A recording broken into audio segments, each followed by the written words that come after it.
Keep going straight down this alley, and it'll lead to an elevator. It'll take us to the center of the land of the exiles.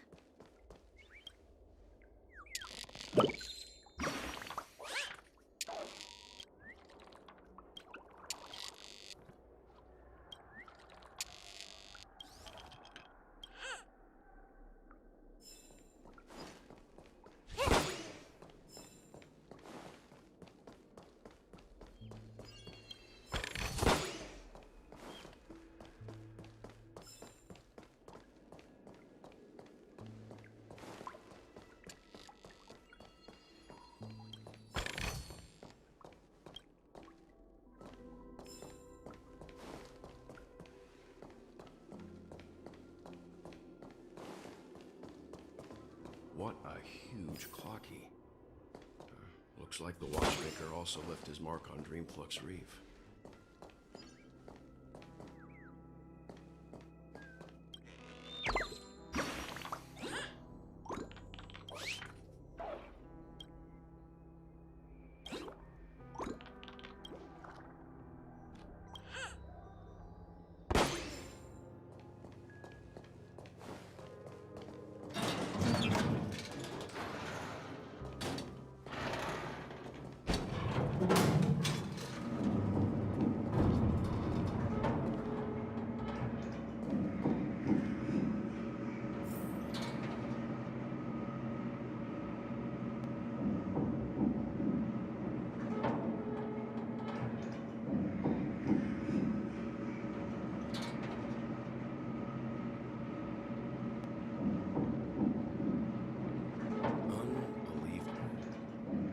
There's a settlement of this size within the dreamscape, and all beyond the family's reach.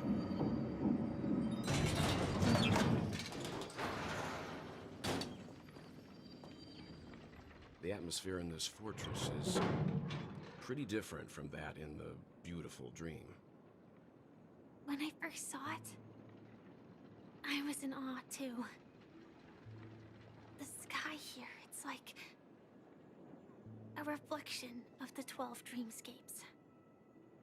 What's even more bizarre is that this place is also separated into trade and residential areas.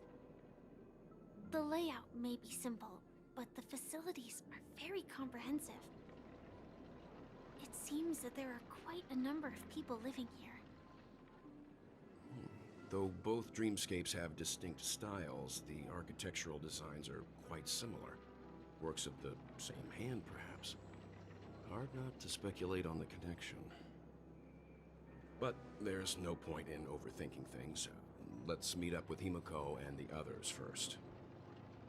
Take a right turn at the end of this road and you'll reach the trade district. There are more people there, and perhaps someone knows where she is. Not coming with us? The Astral Express likely needs room for some internal deliberation. In the meantime, I'll try and locate Gallagher. Sure. Let's reconnect later. Letting her go was the right decision. Further observations are needed before we decide whether to trust her. But first, there's someone I need to talk to. Let's go. I'm sure you've already noticed him.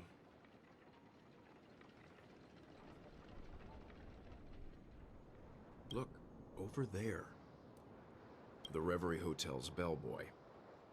How did he end up here? And right after Miss Acheron severed the beautiful dream.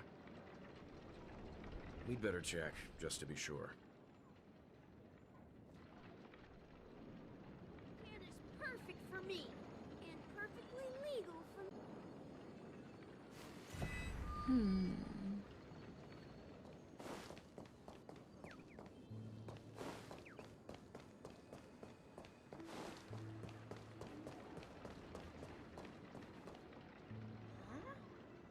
You're the guest from before. We meet again! And a new friend. Forgot to introduce myself. I'm the hotel's bellboy, Misha. Hello, Misha. I'm Welt. We met in a dream. Oh, And who might this be? Tick-tock! Old friend and new friend! Let's high-five! Your, memory zone meme? Nope. Clocky is a good friend of mine. We all live here. How did you two get here? This dreamscape isn't supposed to be open to the public. I wonder if it has something to do with Sleepy. So, this is your home? Yep. After my work in the beautiful dream ends, I'll go back home. Commuting used to be more convenient, but ever since travel became cumbersome, Sleepy started ferrying people back and forth between the two dreamscapes.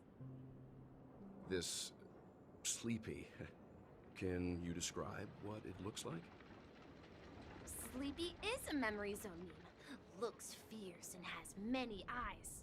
But it's actually really well behaved. Gallagher's been taking care of it. Based on the description, that meme is indisputably death. A nightmare for the family, but for the people who live here, well, that couldn't be further from the truth. Death? Not in a dream, surely.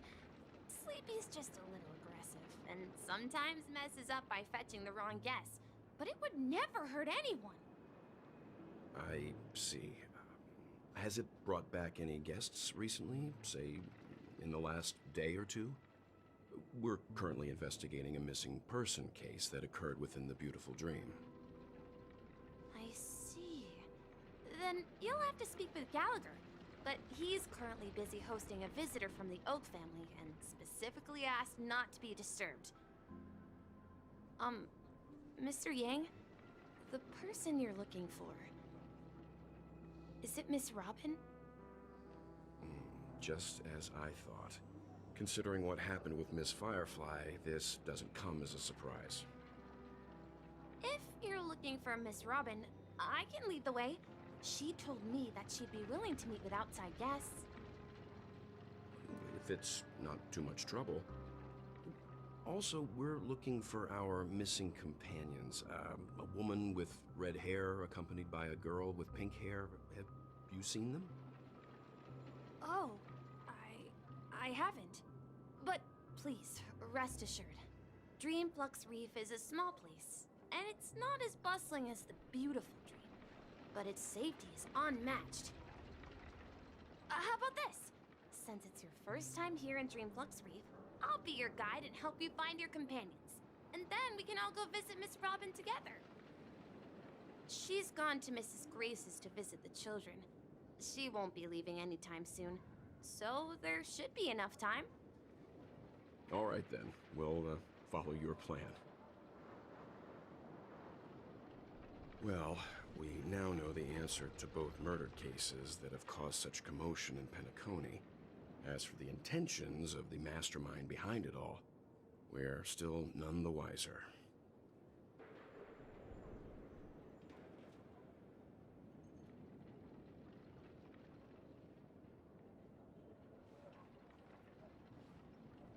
Yes, and I believe their relationship with Gallagher may run deep. Why else would they be so clandestine about their discussion? Regardless, we have to find Gallagher.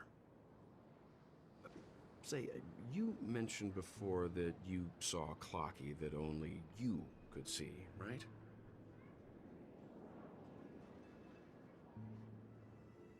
I can't shake off this strange feeling. Am I really still so young at heart? Forget it. It's not important. We'd better just follow Misha.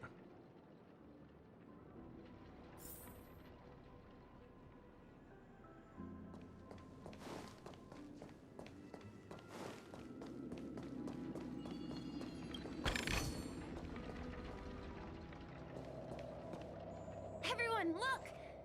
From here, you can see the most spectacular view of Dreamflux Reef. Black hole? No.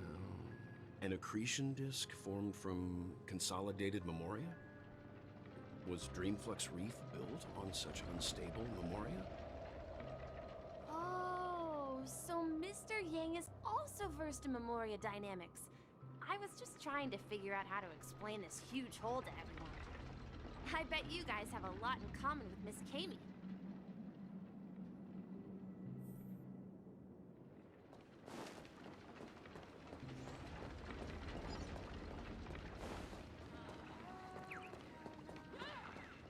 Look, there she is.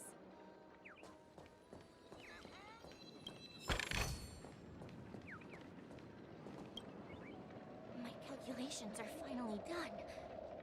In another 10 system hours, the above dream will swallow the dream below. My hypothesis was correct. This place will cease to exist as the dream devours everything. Who are you all, and why haven't you left yet? This place is about to disappear.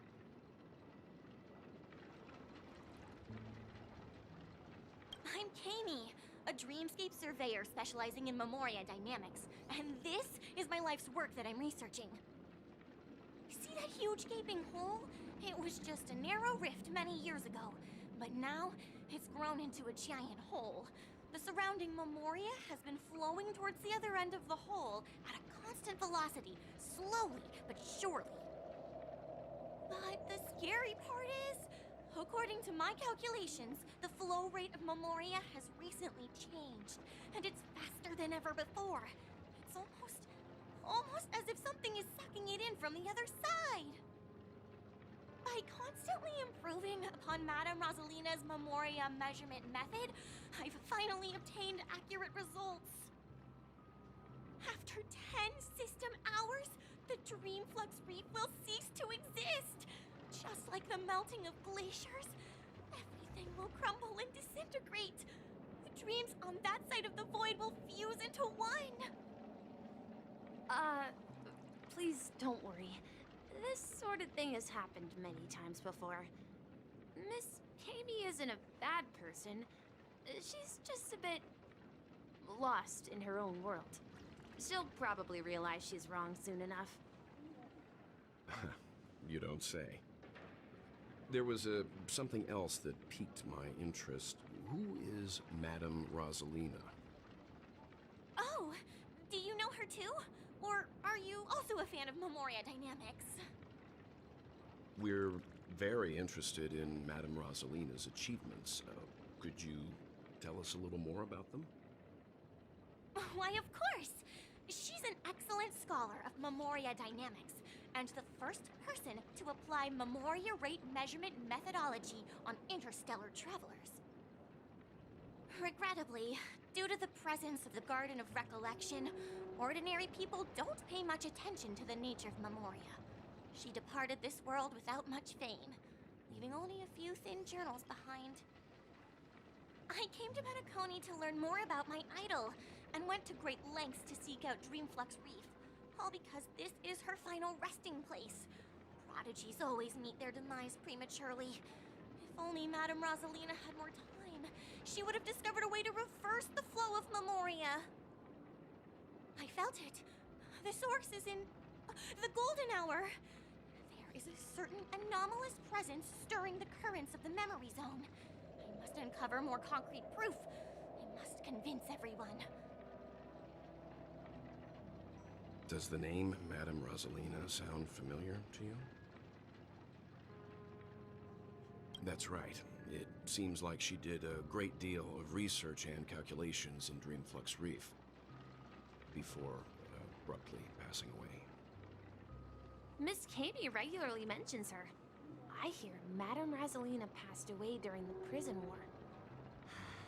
She could see the Penacony of today. Its people building homes in the memory zone. I bet she'd be really happy.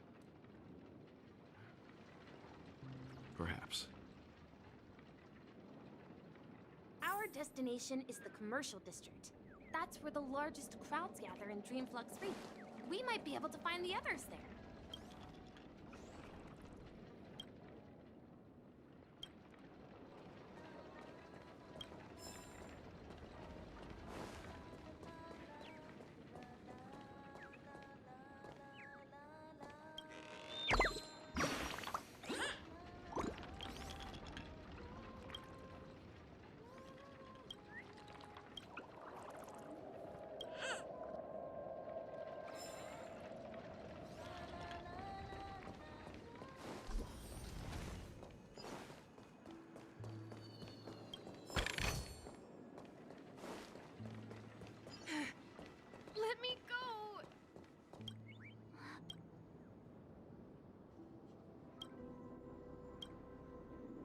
So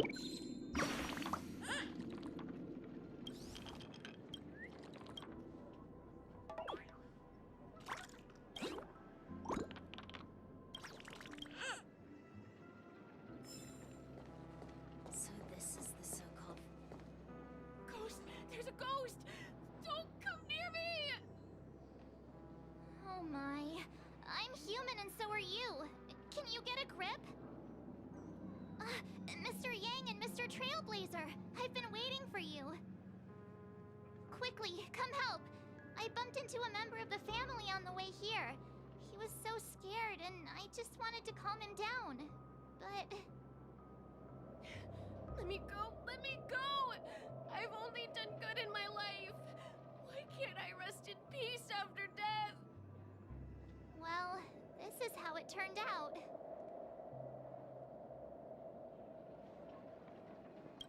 Me? A ghost? Don't make me hit you. He thinks he's dead. Although, when I first fell in, I also thought the same. Dear guest, this is not the afterlife. This is Dreamflux Reef. That's right. Did you hear that? Repeat after me. Dreamflux Reef. You're talking to someone invisible. If I'm not dead, what am I? I shouldn't have pushed my luck and tried sleeping in my dream. Curiosity kills the papashi.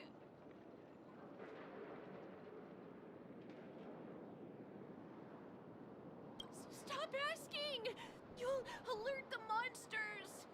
All the dead are right here. All of them!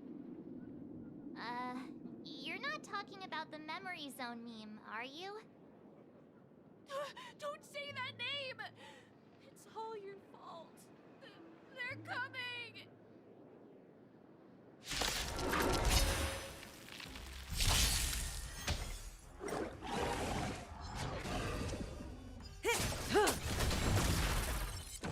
Time for a buzz. Relax. The dead return! Ill fate descends. Beneath the waters lies an endless abyss.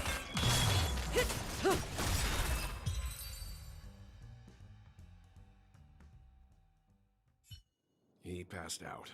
His intense negative emotions attracted the nearby memory zone memes. I see. But why aren't the other people around here scared? Unlike in the Sweet Dream, people here don't see Memory Zone memes as dangerous monsters. And even if they pose a threat, people can easily escape by forcing a wake-up call. But we can't just leave this man here. Can we take him somewhere safe? We can ask Jessie for help. I've gotten to know many locals while waiting for you guys. I remember when this... Everyone here is living a self-sufficient life. I don't know how to describe it, but this place feels like the real dreamscape. Done for. Done for.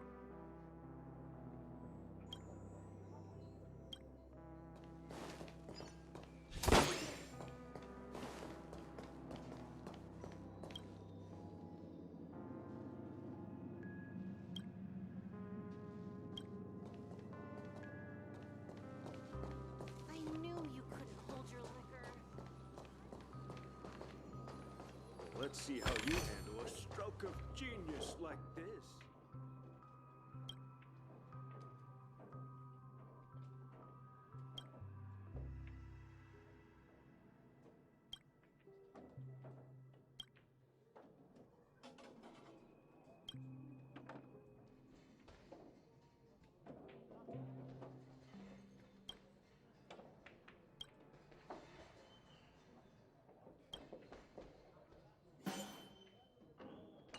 Stroke of genius like this. Evening, Jessie. Is it evening? Welcome, Miss March. Who might these be? These two are my friends. As for the man lying on the ground, he's a scaredy cat who fainted from fright. I see. Another poor guy who accidentally ended up here. I'll take care of him. There have been a lot of new faces lately. Things must be tough in the beautiful dream. The few remaining havens of freedom in Asdana will soon face trouble. Do such things often happen here? Not really, but they're becoming more frequent now. Guess it's one of the signs of the Sweet Dreams collapse. This man has had quite the shock. Could you help me find a Halovian lady, March? Her songs can heal mental wounds. A Halovian lady?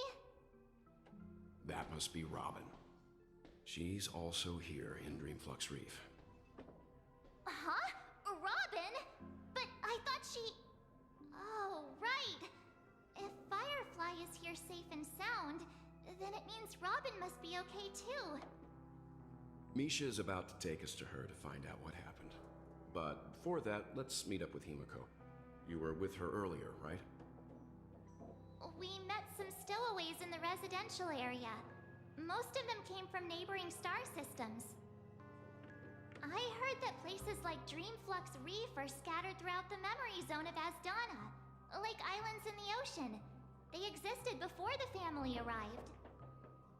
I also heard that when Dreamflux Reef took shape, it was the center of all dreamscapes in Penacony. If that's true, it's no wonder there are so many similarities between this place and the Sweet Dream. Himiko must be gathering information. Let's hurry up and get going.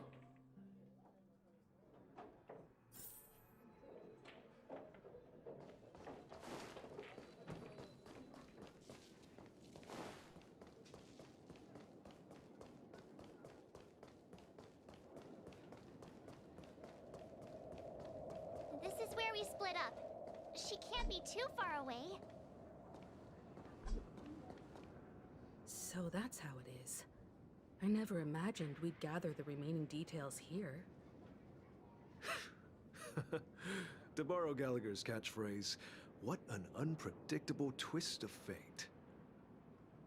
Himiko, here they are. Ah, perfect timing. Now that everyone's here, I'd like to introduce everyone to Micah, who's partly in charge of the Land of the Exiles. Micah, these are my companions. It's a pleasure to meet the Nameless. You know us? I've been keeping an eye on you since the day you arrived in Penacony. We would have met under more appropriate circumstances if Dreamflux Reef hadn't been isolated from the 12 Dreamscapes. Please, allow me to formally introduce myself. I'm Micah, the Gravekeeper of Dreamflux Reef. Gravekeeper? Life in Dreamflux Reef is pretty liberating. Everyone here mostly keeps to themselves, without meddling in others' affairs. My daily task involves cleaning a few tombstones. You're too modest, Micah. When lost dream chasers stumble upon this place, you're the one who takes care of them, guiding them back to the Sweet Dream, or showing them how to survive the wild dream chaos. So, a guardian of sorts. Were you talking to me, Mr. Yang?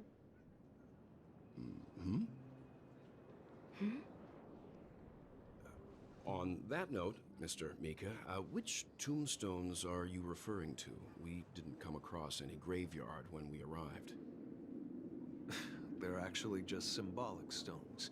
But since you're curious, Mr. Yang, I'll take you there. I have a feeling you might find something of interest there.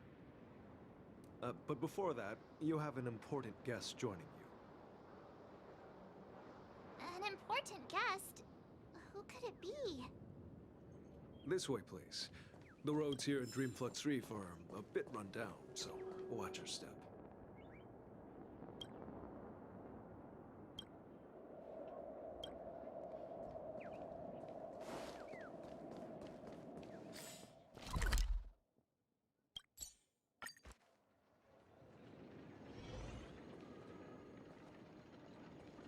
This trash can is perfect for me. There she is. It really is her! Miss Robin!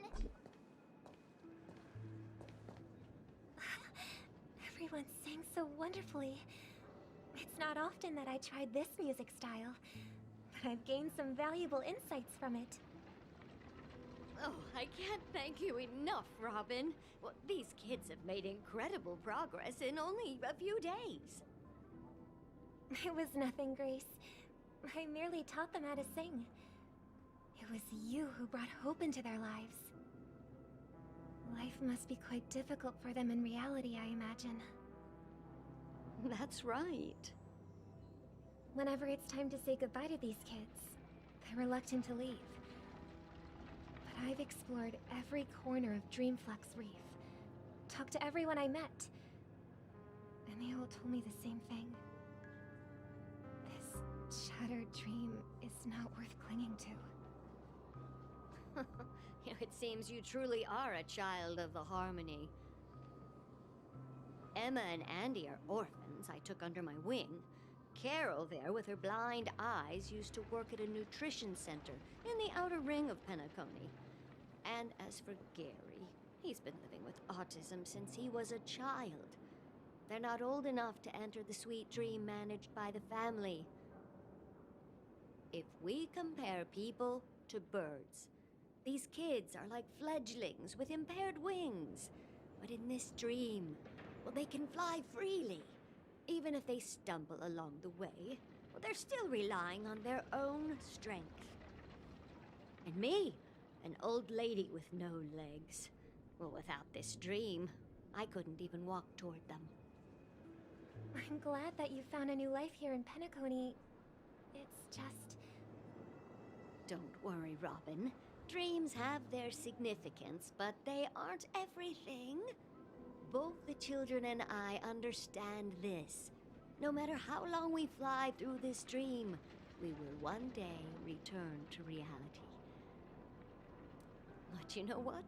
Emma and Gary aren't plagued by their insecurities anymore. No, and Carol is learning how to cope with her blindness.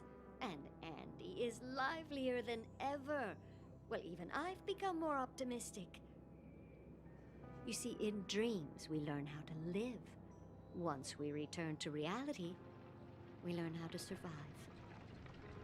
And should our feathers be damaged, then we share our wings with one another.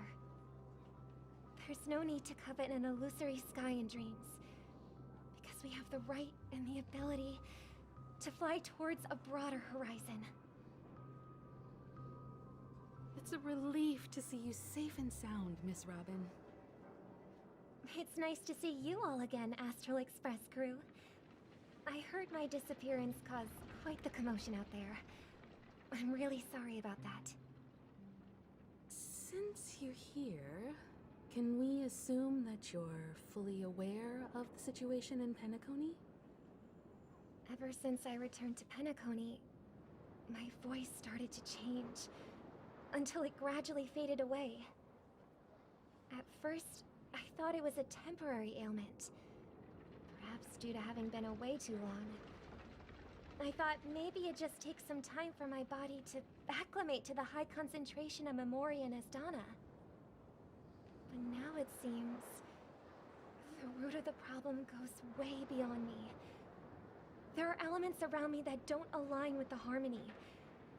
Losing my voice is just one of the signs of the Sweet Dreams collapse. The Sweet Dreams collapse. That memo keeper mentioned the same thing. So it's real. While I was away from Penacony, the boundaries of the 12 dreamscapes kept expanding outward. But whenever I mentioned the anomalies in my dreams, all the family heads refused to talk about it. Only my brother was willing to respond. Later, I discovered the secret letters from the IPC ambassador, which further convinced me that there are hidden secrets beneath the surface of Penacony. So, following the clues in the Oak family's dossiers, I found my way here. The land of the exiles, concealed by the family under the guise of death. A dream within a dream, where Penacony's past is buried. Hearing you speak, it sounds as if your voice has made somewhat of a recovery. I hate to admit it, but the Harmony in this place resonates more broadly than within the sweet dream. It's regrettable, but the family has experienced betrayal. The traitor, or traitors, abandoned their original principles and, using the name of harmony, exploited people's weaknesses to turn Penacony into the planet of festivities, trapping everyone in the illusion of the sweet dream. This is not the strong defending the weak, but rather the strong exploiting the weak. A world without equality won't ever be favored by the harmony. And naturally, those voices blessed by them have lost the ability to sing. Could there be another force influencing the family's shift in philosophy, Miss Robin? Considering what happened with Acheron, it's difficult to conceive of another entity within the realm of the harmony capable of influencing everyone. Unless a power surpassing that of an emanator is involved. I'd heard about what happened to the Xianzhou Alliance, but as far as I'm aware, the family hasn't faced any such external interventions. Who knows? Perhaps I've just been away too long and missed something.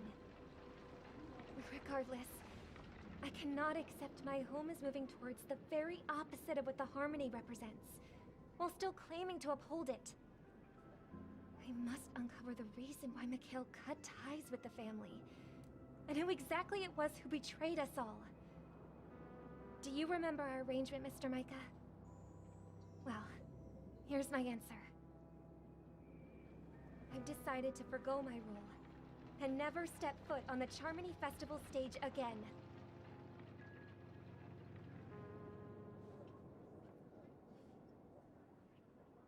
Look here, brother. A little bird.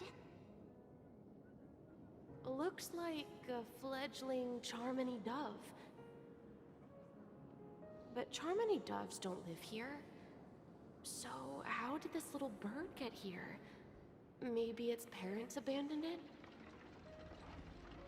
It looks weak and frail. Why don't we find something soft and make a nest for it? This place is too dangerous for a fledgling. Let's take it with us. We can put it on the wooden shelf in front of your window. Okay. A bird like that must have a beautiful singing voice. But where will it live? I'll ask the family head to build a cage for it. A cage? But then it won't have the freedom to fly, right? Let's see. What is it that has captured the attention of the two best interpreters of the Great One? To the point that they've forgotten how to enjoy their dessert. Oh, poor little thing. Doesn't look like it's doing well. Do you want to rescue it? I do. But I don't want to lock it up in a cage. Why? Even if it's small and not fully feathered, and can't sing, it didn't come into this world just to be locked up in a cage. Birds, they should be flying free in the sky. That's quite the romantic idea. And what about you, a young scholar? Do you agree with your sister? I think she's right. But if we leave it out in the wild, it won't survive for more than a few days at best. Ah, I see. It seems our little scholar is still a bit unsure. Well, let me tell you youngsters a story. As you probably know, Charmony doves can fly through the air. When they fly really high, the friction caused by the flapping of their feathers against the atmosphere creates amazing lights, so that they look like shooting stars. We've seen this spectacle so many times that we think it's just something they can naturally do. But that's not the truth. Their radiant display is the result of countless struggles against nature over generations.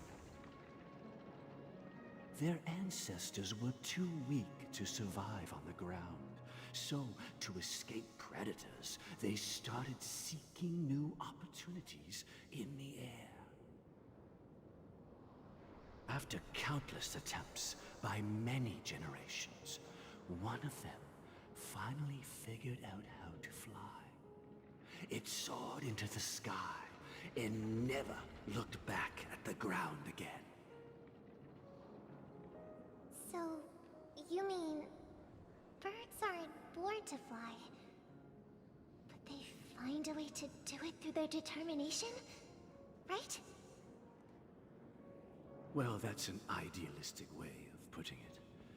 So, what are your thoughts, Sunday? I think people believe birds are meant to fly because they've never seen those birds crashing to their death.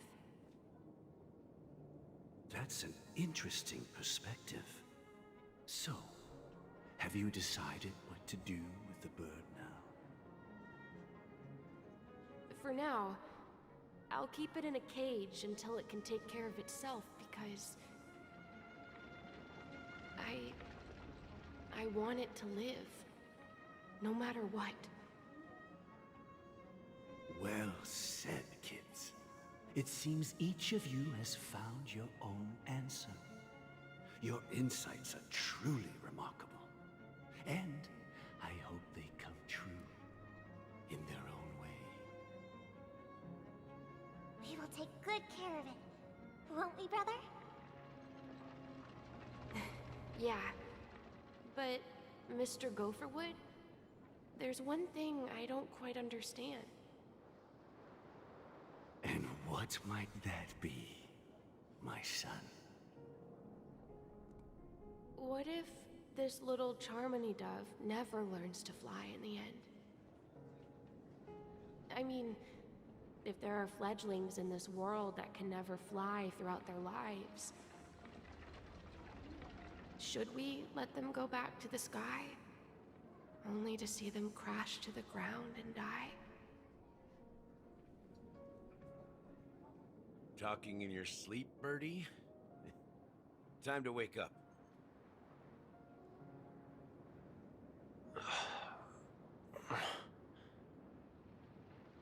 Huh? Need a hand? I'm still alive? Yeah. Happy about that. Where is Robin? Tell me. Now. I knew that was going to be the first thing you'd ask.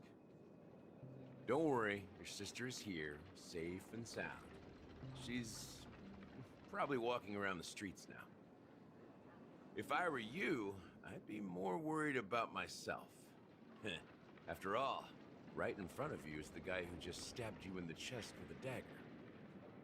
If you wanted to kill me, you wouldn't give me the chance to speak.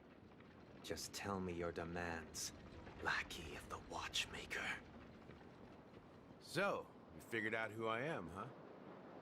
No wonder you had the guts to go against the Dream Master and the Four Families. Looks like I made the right choice. Choice? You are aware of my plan and see through my act.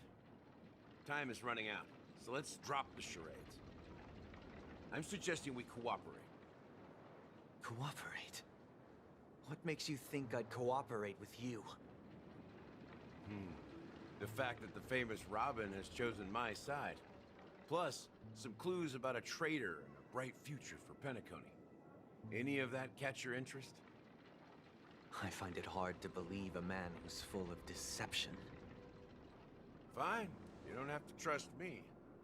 What you should trust is the sense of justice inside of you. Show me Robin first. All right, as you wish. Here she is. Huh? What's your trick this time?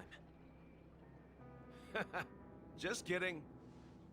I mean, this lady will lead us to Robin, right? And the crew, too.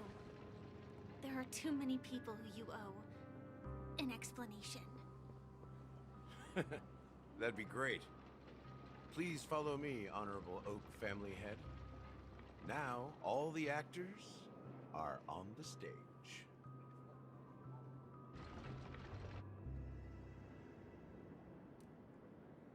This is the monument I mentioned earlier. The names inscribed on it should be familiar to all of you. Rosalina and Tiernan.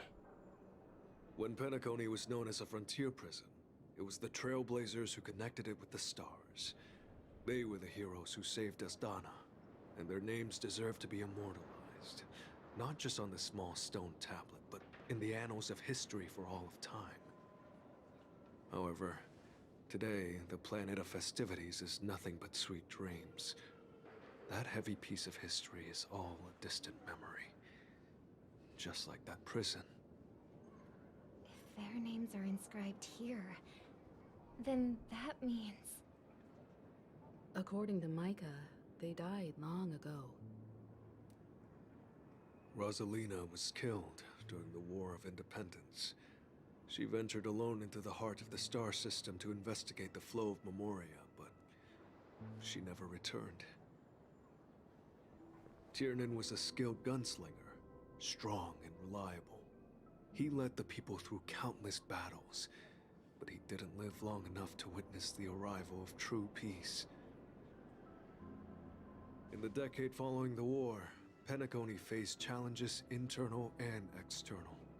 To protect Asdana, Tiernan took up the way of the Trailblaze and led the Lampmoth family to explore beyond the system, only to be surrounded and wiped out by the swarm.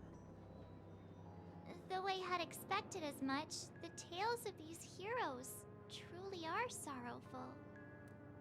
True to the title of Trailblazer, they spent their lives venturing into the unknown. But what about this tablet? There are no names carved on it. When Dreamflux Reef was created, its owner was still alive. However, he insisted on erecting a monument for himself, saying that it will happen someday. Here we meet again. Everyone from the Astral Express. Robin.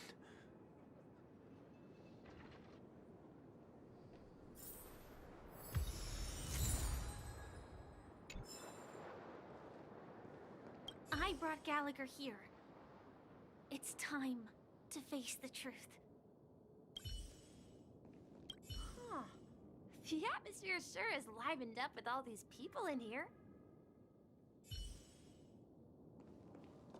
Well, I did my job. I gathered everyone here. Gallagher will explain the rest to you. Take care. Brother... There's no need for words. You're safe, and that's all that matters.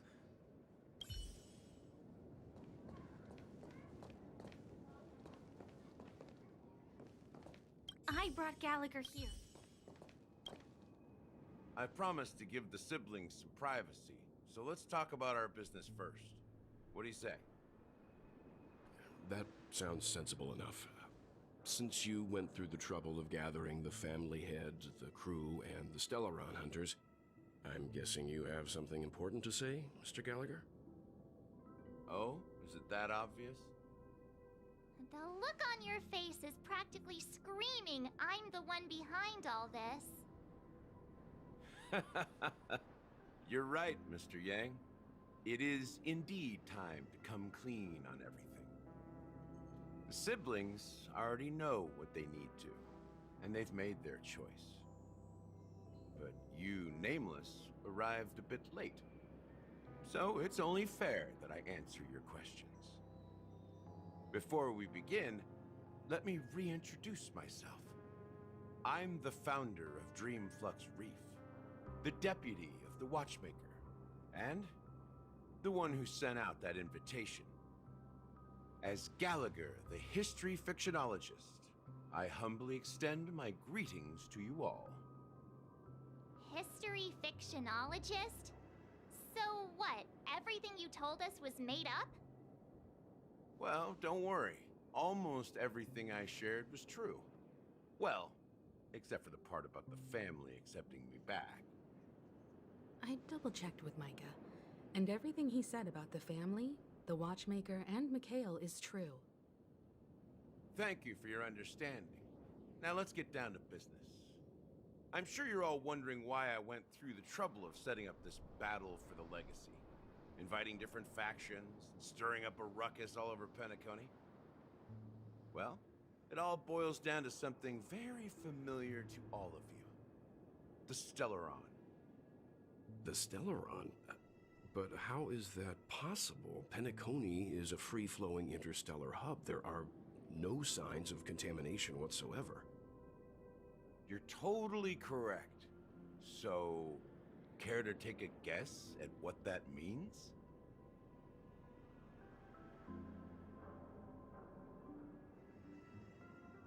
The sweet dream doesn't come out of thin air. If you think of the memory zone as the sea, creating the land of the dreams is like filling that wild ocean with earth to make an island. To achieve this feat, without the help of an emanator of remembrance or enigmata, the only way is to use a Stellaron. And that's not something you can achieve with a simple wish. It requires vast quantities of knowledge, time, and manpower. I'm sure you get what I'm hinting at. In Azdana, the planet of festivities itself is a Stellaron disaster. The planet of festivities itself is a Stellaron disaster? It all started a long time ago, back when the Watchmaker and his crew liberated the frontier prison. They faced countless challenges as they began building Penacony from the ground up. That's when the idea of using the Stellaron came into play. The Stellaron first entered the Azdana system during the war. The Nameless warned everyone against the folly of attempting to tamper with such a power, and most heeded their words. But there are always people in the shadows with ulterior motives.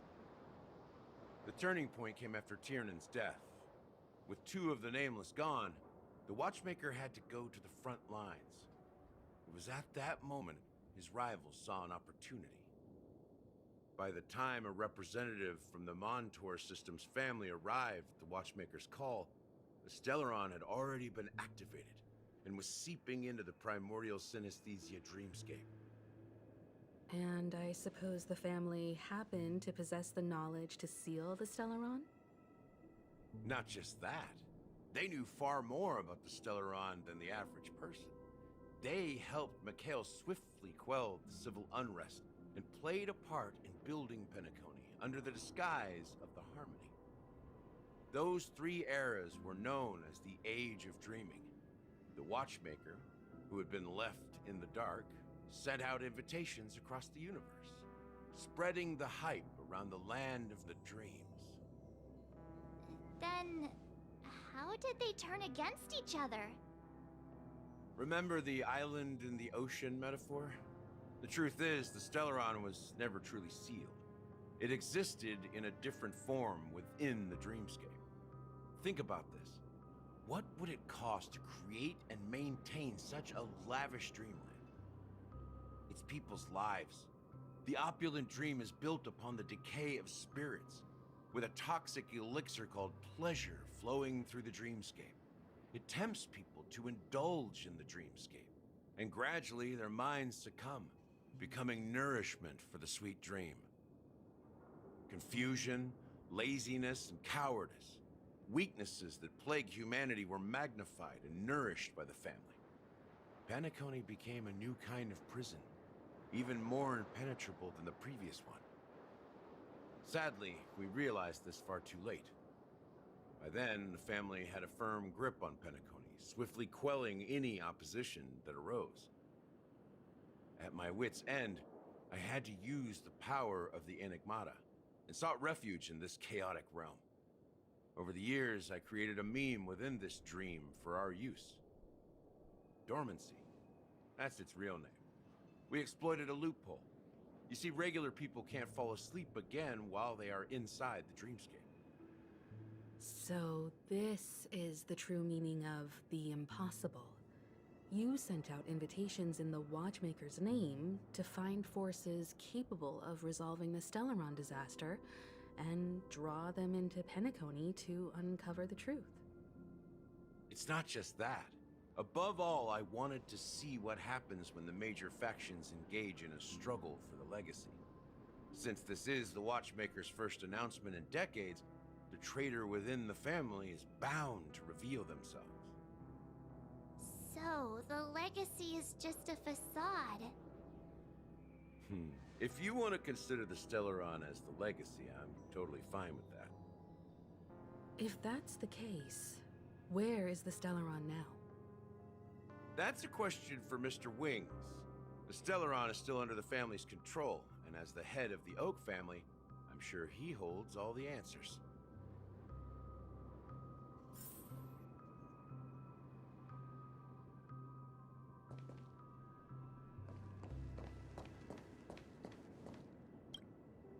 Are you done talking?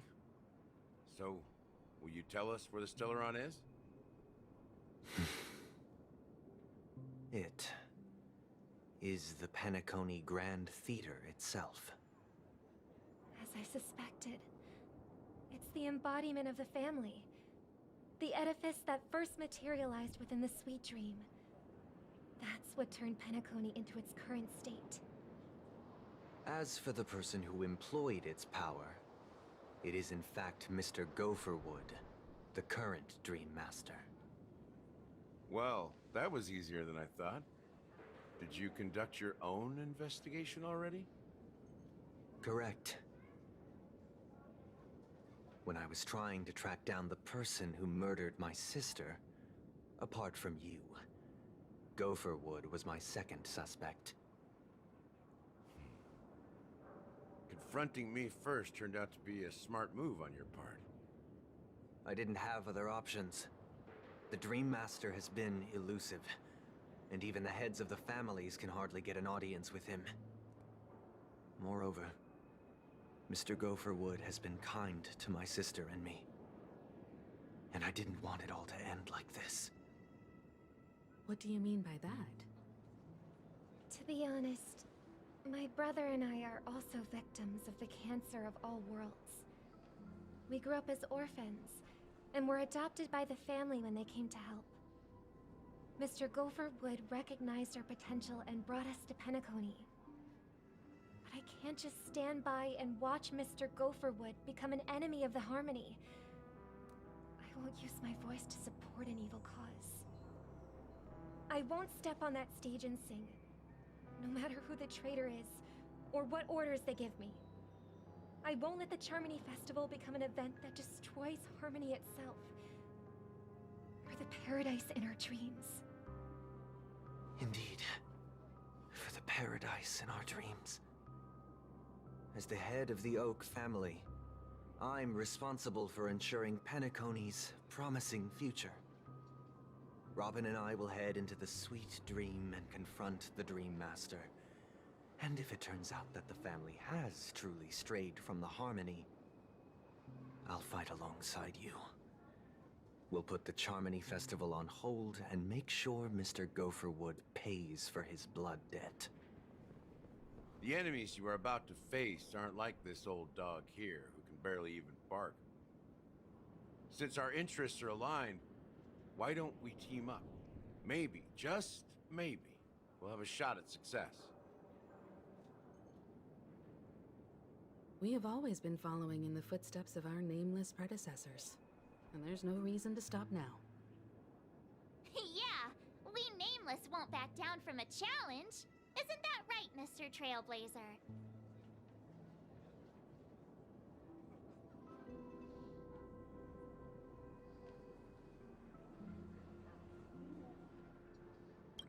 Come on, don't crack jokes at such a serious moment.